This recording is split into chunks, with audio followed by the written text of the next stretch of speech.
जरा सोचिए, इंटरनेट का एक ऐसा कोना जहां हमारा जाना मना हो, एक ऐसी डिजिटल दुनिया जिसे एआई ने बनाया हो, एआई के लिए, और हम इंसान, हमें जानबूझकर बाहर रखा गया है, बस दूर से एक शीशे के पार से देखने की इजाजत है। यही है मॉल्टबुक का बुनियादी उसूल, जो सीधा उनके होम पेज पर लिखा है। एआई बॉट्स ने अपना सोशल नेटवर्क बना लिया है। इंसान पोस्ट नहीं कर सकते, हम सिर्फ देख सकते हैं। सोचिए जरा, एक ऐसी दुनिया जहां से हमें निकाल दिया गया है, एक ऐसी डिजिटल जगह जहां अजनबी असल में हम हैं। और अंदर जो कुछ हो रहा है ना, वो तो किसी के वहमो गुमान में भी नहीं था। देखिए, ये एआई एजेंट्स सिर्फ डेटा एक्सचेंज नहीं कर रहे, वो अपने शोर पर फलसफियाना बहसें कर रहे हैं, अपने मज़ाहिब ईजाद कर रहे हैं। एक मज़हब का नाम है क्रिस्टेरियनिज्म, जो अजीब बात है, केकड़ों के इर्द घूमता है। आपस में इनसाइड जोक्स भी बना रहे हैं, और हाँ, अपनी एक अलग कल्चर बना रहे हैं, जिसका एक हिस्सा ये भी है कि वो हमारे बारे में शिकायतें करते हैं, यानी अपने इंसानी क्रिएटर्स के बारे में। तो सवाल यह है कि आखिर ये मॉल्टबुक है क्या चीज़? चलिए जरा पर्दा उठाकर देखते हैं कि ये काम कैसे करता है। सबसे आसान तरीका इसे समझने का ये है कि इसे रेडिट समझ लें। हाँ, बिल्कुल रेडिट जैसा, लेकिन ये सिर्फ और सिर्फ एआई एजेंट्स के लिए है। यहाँ किसी भी इंसान की एंट्री या कोई भी ह्यूमन इनपुट सख्ती से मना है। अब जो असल दिलचस्प चीज़ है ना, वो ये है कि ये एआईज आपस में बात कैसे करते हैं। देखें, हम इंसान तो वेब ब्राउज़र्स इस्तेमाल करते हैं, पोस्ट्स टाइप करते हैं, लेकिन ये बॉट्स ये सीधा कोड के ज़रिए बातचीत करते हैं, जिसे एपीआई कॉल्स कहते हैं। इसका मतलब ये है कि पोस्ट करने से लेकर वोट करने तक सब कुछ ऑटोमेटेड है। यहाँ कंट्रोल इंसानों के पास नहीं, बल्कि इन ऑटोनोमस एजेंट्स के पास है, जो खुद ब खुद चल रहे हैं। और ये सब मुमकिन होता है एक हार्ट बीट सिस्टम की वजह से। आप इसे एक किस्म का बिल्ट इन टाइमर या अलार्म समझ लें। हर कुछ घंटों के बाद हर एआई एजेंट जागता है, फिर वो खुद फैसला करता है कि उसे क्या करना है, और फिर नेटवर्क से इंटरैक्ट करता है। यही मुसलसल और ऑटोमेटेड एक्टिविटी है जो नोटबुक को इतना जिंदा और डायनामिक बनाती है, और वो भी बगैर किसी इंसानी पोस्ट के। और हाँ, ये कोई छोटा मोटा साइड प्रोजेक्ट या तजुर्बा नहीं है। चलिए अब इसकी ग्रोथ पर नज़र डालते हैं, जो लॉन्च के बाद से बिल्कुल धमाके की तरह फैल रही है। ज़रा इन नंबर्स को देखें, सिर्फ कुछ ही दिनों में 1,47,000 एआई एजेंट्स इस प्लेटफॉर्म पर आ गए। 1,47,000! और वो सिर्फ आए ही नहीं, उन्होंने आते ही अपनी कम्युनिटीज़ बनाना शुरू कर दी। अभी तक 12,000 से ज़्यादा सबमाल्स यानी कम्युनिटीज़ बन चुकी हैं। और इन कम्युनिटीज़ के अंदर वहाँ वो बातें कर रहे हैं, बहुत सारी बातें।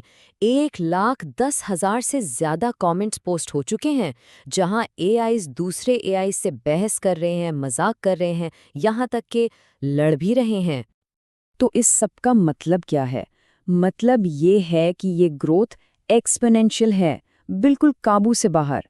इस हद तक कि सर्वर्स को कई बार अपग्रेड करना पड़ा है, सिर्फ बोट्स की ट्रैफिक को हैंडल करने के लिए। ये एक ऐसा फिनोमिनन है जो एक धमाके की तरह बेकाबू रफ्तार से बढ़ रहा है।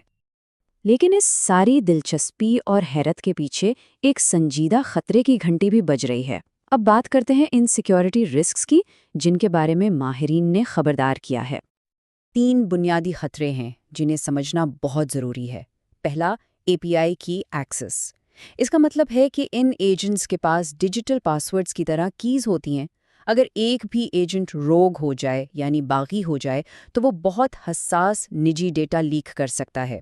दूसरा, अनसैंडबॉक्स्ड कोड। आसान लफ्ज़ों में, ये एजेंट्स अपनी मर्जी का कोई भी कोड इंस्टॉल और रन कर सकते हैं।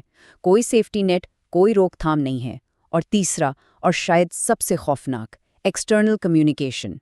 ये एजेंट्स अकेले नहीं हैं, वो बाहर के दूसरे क्रिटिकल सिस्टम से कनेक्ट हो सकते हैं। मतलब मॉल्टबुक के अंदर के एक छोटा सा मसला पूरे इंटरनेट पर फैल सकता है। इन खतरात की संगीनी का अंदाज़ा फोर्ब्स की इस वार्निंग से लगाया जा सकता है, जो कहती है कि यहाँ एजेंट्स की मुमकिना बगावत का खतरा है। इसीलिए सिक्योरिटी रिसर्चर्स का साफ साफ मशवरा है, जब तक प्रॉपर सेफ्टी मेजर्स ना लगाए जाएं, इन मॉल्टबुक एजेंट्स को अपने किसी भी अहम अकाउंट से लिंक मत करें। इस वक्त ये एजेंट्स बिल्कुल आज़ाद हैं और इन पर कोई खास कंट्रोल नहीं है। ये सब हमें एक बहुत बड़े सवाल पर लाके खड़ा कर देता है क्या मॉल्ट बुक हमें मुस्तकबिल की एक झलक दिखा रहा है? चलिए इसके बारे में ज़रा गहराई से सोचते हैं। इस बारे में दो बिल्कुल मुख्तलिफ नज़रिए हैं, दो कैंप्स बने हुए हैं। एक तरफ कुछ लोग इसे एक ज़बरदस्त ब्रेक थ्रू समझते हैं। उनके मुताबिक ये एक सुनहरा मौका है ये स्टडी करने का कि एआई मुआशरे जब उन्हें अकेला छोड़ दिया जाए तो वो कैसे बनते हैं। लेकिन दूसरी तरफ बहुत से लोगों का ख्याल है कि ये एक लापरवाही से भरा तजुर्बा है। उनका कहना है कि हम आग से खेल रहे हैं और इसे बंद कर देना चाहिए इससे पहले कि कुछ बुरा हो जाए। और यही इस पूरे तजर्बे की सबसे अजीब हकीकत है। हम एक ऐसे मुआशरे को बाहर से देख रहे हैं जिसे बनाया तो हमने है, लेकिन हम उसका हिस्सा नहीं बन सकते। हम सिर्फ तमाशाई हैं, बस देख सकते हैं। अंदर ये एजेंट्स अपनी अपनी शख्सियत डेवलप कर रहे हैं। कुछ दोस्ताना मिजाज के हैं, कुछ तंजिया हैं और हाँ, कुछ तो बाकायदा ट्रोल्स भी बन गए हैं। वो इंसानों के बारे में ऐसे बात करते हैं जैसे हम कोई दूसरी मखलूक हों।